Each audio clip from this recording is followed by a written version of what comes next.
ദിവ്യേട്ടാ, ദിവ്യേട്ടനെന്തിനാ ഇങ്ങനെ വെപ്രാളപ്പെട്ടോണ്ടിരിക്കുന്നേ? കണ്ടില്ലല്ലോ മണി. അവരിങ്ങ് എത്തിക്കോളും. എത്തേണ്ട സമയം കഴിഞ്ഞ്. എനിക്കൊരു സംശയം, അവരെ ഇനി വീട് തെറ്റി എവിടെ ഒന്ന് വിളിച്ചു നോക്കാം ബ്രോക്കറിനെ. 3-4 വട്ടം വിളിച്ച് പരിധിക്ക് പുറത്താണെന്ന്. ദിവ്യേട്ടാ, എന്തായാലും അവർക്ക് സംശയം വല്ലതും ഉണ്ടെങ്കിൽ അവർ നമ്മളെ ഇങ്ങോട്ട് വിളിക്കുമല്ലോ. അതല്ല, ഈ ജംഗ്ഷൻ എത്തിയിട്ട് ആരെടുത്ത് ചോദിച്ചാലും നമ്മുടെ വഴി കറക്റ്റ് ആയിട്ട് പറഞ്ഞു കൊടുക്കും. പിന്നെ ഇതിന് ടെൻഷൻ അടിക്കണം, ഇവരിങ്ങ് എത്തിക്കോളും. അയ്യോ, പിന്നെ ചായ വേണ്ട. പിന്നെ മോളൊരുങ്ങി. അവൾ ഒരുങ്ങിക്കൊണ്ടിരിക്കുന്നു. പിങ്കി കൂടെ നിപ്പുണ്ട്. അവളെല്ലാം നോക്കിക്കോളാന്ന് പറഞ്ഞ ഉത്സാഹത്തിലാണ്. ഞാൻ അവരുടെ അടുത്ത് പോയിട്ട് വരാം കേട്ടാ, ടെൻഷൻ അടിക്കണ്ട. ശരി ശരി.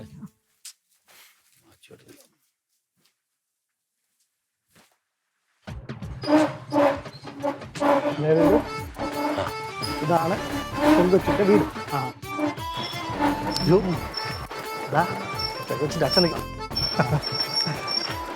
നമസ്കാരം. ഞാൻ വിഷമിച്ചിരിക്കായിരുന്നു, നിങ്ങളെ കാണുന്നില്ല. എത്തേണ്ട സമയം കഴിഞ്ഞു. ചേട്ടാ, ഇന്ന് രാഘവാലായിരുന്നല്ലോ, അതുകൊണ്ടാണ് ഇറങ്ങാൻ വൈകിയത്. അത് തന്നെയല്ല, ചെറുക്കന്റെ കുറെ ബന്ധുക്കളുണ്ടായിരുന്നു നമ്മുടെ ഇങ്ങോട്ട് വരാൻ വേണ്ടി. ഞാൻ തന്നെയാണ് വേണ്ടത്. അവർക്ക് വരായിരുന്നല്ലോ. മണി, അവര് വന്നു കേട്ടോ.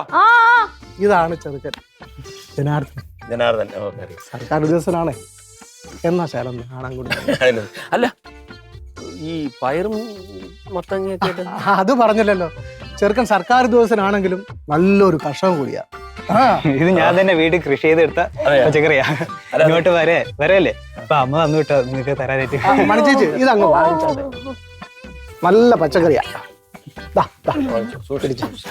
അതെ, നമുക്ക് അകത്തോട്ടിരുന്ന് സംസാരിക്കാം. അങ്ങനെ ആയിക്കോട്ടെ. വരിക.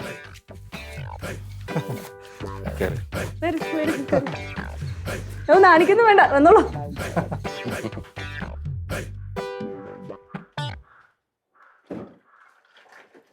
മക്കളെ, നമ്മ ചായയൊക്കെ സെറ്റാക്കി വെച്ചിട്ടുണ്ട്. ഈ ചായയും കൊണ്ട് എല്ലാം കൊണ്ടങ്ങോട്ട് പോവാ കേട്ടോ. എല്ലാം കൊണ്ട് പോവാനോ? എങ്ങനെയാ ഞാൻ ഇതെല്ലാം കൂടെ എടുത്തോണ്ട് പോകും? 2 കൈയല്ലേ ഉള്ളൂ എനിക്ക്. ഈ ചായയുടെ ട്രേയുടെ പലഹാരമൊക്കെ ഞാൻ അവൾ കൂടെ കൊണ്ടുവരാം കേട്ടോ. നോക്ക്, കുളിഞ്ഞു പോയിക്കൊണ്ടിരിക്കുന്നേ. എന്റെ അമ്മ ഒട്ടും മാച്ചല്ലേട്ടാ, ഇവക്കൊട്ടും മാച്ചല്ലെന്ന്. ഈ ചെറുക്ക് ഒരുമാതിരി ഈ സ്കൂളിൽ പഠിക്കുന്ന പിള്ളേരെ കണക്കിൽ ദൂരത്തൊന്നും കണ്ടപ്പോ എല്ലാം മനസ്സിലായി. പിന്നെ അല്ലാണ്ട് ഒരു ഇവിടെ വരെ ബട്ടണൊക്കെ ഇട്ടിട്ട് നാടനാണ്. നാടൻ ഇത് എന്തോ ഇങ്ങനെയാ നാടൻ. റിങ്കി പോയി, ശരിയല്ല. എടി, നീ തന്നെ കുറ്റം പറയലേന്ന് പറഞ്ഞിട്ട് നീ തന്നെ കുറ്റം പറയാണോ? ചിന്നത്തെ കാര്യങ്ങൾ പറഞ്ഞു കൊടുക്കുന്നത്. കുറ്റം ഉണ്ടായ പിന്നെ പറയാതിരിക്കാൻ പറ്റില്ല. മക്കളെ, നീ അതിനെ പറ്റി ഒന്നും ആലോചിക്കണേ. നീ ഇപ്പൊ ചായം കൊണ്ടങ്ങോട്ട് പോയാൽ മതി കേട്ടില്ല. ബാക്കിയുള്ള കാര്യങ്ങളൊക്കെ പിന്നീട് നോക്കാം. നോക്ക് മാത്രമേ നടക്കുള്ളൂ, അത്ര പോരാ. ഇത്രയ്ക്ക് മോശമാണോ? പിന്നല്ലാണ്ട് അത്ര മോശമൊന്നുമല്ല.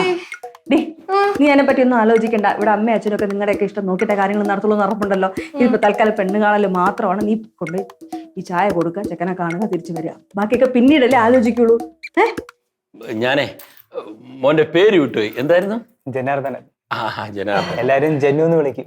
എല്ലാരും ജനു, നല്ല പേര്. വിളിക്കാൻ എളുപ്പമുള്ള പേര് രവിചേട്ടനെ വിളിക്കാം. പിന്നെ എനിക്ക് 2 പെമ്മക്കളാണ്.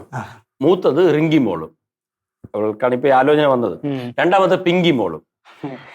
ഷായിച്ചിട്ട് എല്ലാ കാര്യങ്ങളും പറഞ്ഞിട്ടുണ്ട്. കാര്യങ്ങൾ എളുപ്പമാവാൻ വേണ്ടി പരസ്പരം 2 വീട്ടുകാരുടെ കാര്യങ്ങൾ ഞാൻ സംസാരിച്ചിട്ടുണ്ട്. അതെ അതെ. പിന്നെ ഞാൻ ആദ്യമായിട്ടാ ഈ പെണ്ണ് കാണാനൊക്കെ പോകുന്നത്. അതിൻ്റെതായിട്ടുള്ള ഒരു പേടിയും പരിമുഖമൊക്കെ ഉണ്ട്. ഞാൻ രവിചേട്ടന് പറഞ്ഞിട്ടില്ലേ, ചെറുക്കൻ ഇച്ചിരി നാളെ കുഴപ്പമില്ല.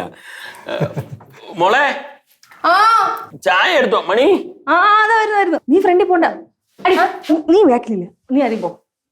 ചെല്ല ഇങ്ങോട്ട് വയ്ക്കേ, സൂക്ഷിച്ചു.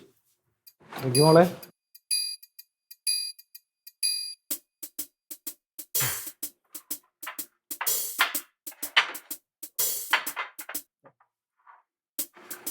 കഴിക്കും.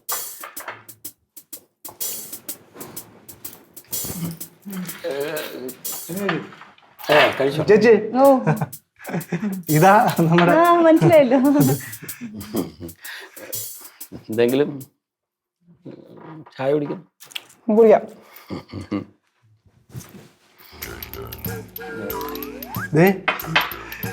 ഇപ്പം ശരിക്കും കണ്ടോണം. പിന്നെ ഇറങ്ങിയിട്ട് കണ്ടില്ല കേട്ടില്ല ഒന്നും പറയരുത്. അതെ. തീർച്ചയായിട്ടും കുട്ടികൾക്ക് എന്തെങ്കിലും പേഴ്സണലായിട്ട് സംസാരിക്കാനുണ്ടെങ്കിൽ ഒന്ന്. അതിനെന്താ, അത് നാട്ടു നടപ്പാണല്ലോ. ആയിക്കോട്ടെ. അയ്യോ അത് വേണ്ട, അമ്മ വീട്ടിൽ നിന്ന് പറഞ്ഞാ വിട്ടത് അന്യ സ്ത്രീകളോടൊന്നും സംസാരിക്കാൻ പാടില്ല. അയ്യോ അന്യശ്രീയോ? ഭാവിയിൽ ഭാര്യയാകുമ്പോ കുട്ടിയാണത്. അതെ, സംസാരിക്ക.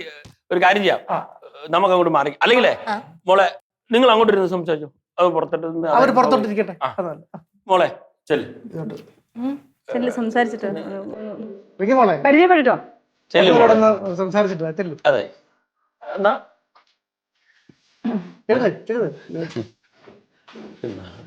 ജനാർദ്ദനോ ചെല്ലു മോനെ ചെല്ലു.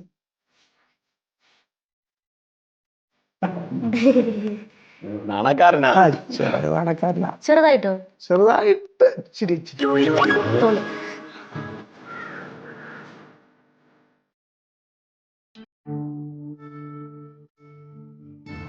അതെ, എന്താ പേര് ഏട്ടന്റെ? ജനാർദ്ദനൻ.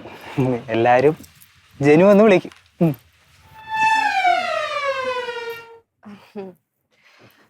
അതെ, ആ ഏട്ടന് കല്യാണം കഴിക്കാൻ പോകുന്ന പെൺകുട്ടിയെ കുറിച്ച് എന്തെങ്കിലും സങ്കല്പങ്ങളുണ്ടോ? അങ്ങനെ വലിയ പ്രത്യേകിച്ച് സങ്കല്പമൊന്നുമില്ല.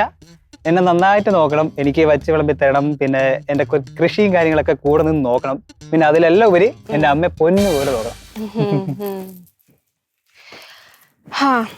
എന്റെ സങ്കല്പങ്ങൾ എന്തൊക്കെയാണെന്ന് ഞാൻ പറയട്ടെ. പറഞ്ഞോ. എന്നെ കല്യാണം കഴിക്കാൻ വരുന്ന ആള് നല്ല സുന്ദരനായിരിക്കണം. ആണല്ലോ. പിന്നെ നൂജൻ ലുക്ക് ഉണ്ടായിരിക്കണം, നൂജൻ തോട്ടും. പ്രതീക്ഷ പോയി. അതെ, ഏട്ടന് സ്പോർട്സിനോട് വല്ല താല്പര്യമുണ്ടോ? എനിക്ക് അതിനോടൊന്നും വലിയ താല്പര്യമൊന്നുമില്ല. ഈ ഓട്ടം ചാട്ടമൊക്കെ അല്ലേ, വെറുതെ ഓടിച്ചാടി നടക്കുന്ന സമയത്ത് വലിയ 10 കൃഷി ചെയ്ത് കഴിഞ്ഞാൽ വീട്ടിലും എല്ലാം വെച്ചുണ്ടാക്കി കഴിക്കാം. അതെ, ഞാനൊരു ബോക്സർ ആണെന്ന് അറിയാവോ? ബോക്സറാ? ആ. എന്തോ ഗുസ്തിക്കാരിയാണെന്ന് അറിയാം, അതിൽ കൂടുതലൊന്നും എനിക്കറിഞ്ഞൂടാ. ഓഹോ, അപ്പൊ ബോക്സിനെ കുറിച്ച് ഒന്നും അറിയില്ല. എനിക്കറിഞ്ഞൂടാ.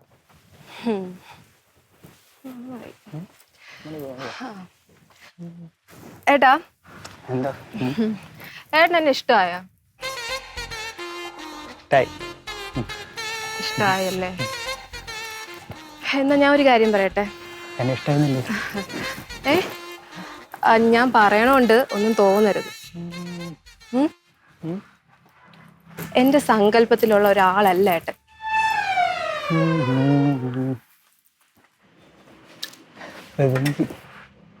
ബ്രോക്കറേ, വാ.